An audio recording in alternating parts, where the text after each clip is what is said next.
18ই December 2025 তারিখে নয়াদিল্লির India habitat সেন্টারে অনুষ্ঠিত দ্য এগ্রি আইকন্স 40 আন্ডার 40 অ্যাওয়ার্ডস 2025 সফলভাবে সম্পন্ন হয়।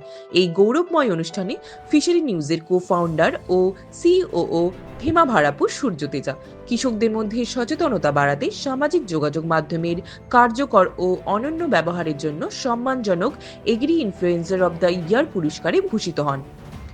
যে উদ্যোগে শুরু হয়েছিল ডিজিটাল মাধ্যমে মাছ চাষ ও মৎস্যখাত সম্পর্কিত তথ্য সহজ ও বোধগম্য করে কৃষকদের কাছে পৌঁছে দেওয়ার লক্ষ্য নিয়ে আজ তা রূপ নিয়েছে একটি জাতীয় আন্দোলনে।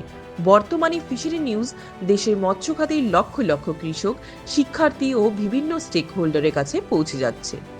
এই স্বীকৃতি উৎসর্গ করা হয়েছে সেই সব কৃষকদের প্রতি যারা কন্টেন্টের উপর ভরসা রেখেছেন, পর্দার আড়ালে নির্লস পরিশ্রম করা টিম সদস্যদের প্রতি এবং সেই সকল মানুষের প্রতি যারা ভারতের মৎস্য খাতকে একটি শক্তিশালী কণ্ঠস্বর দেওয়ার এই মিশনে বিশ্বাস রেখেছেন।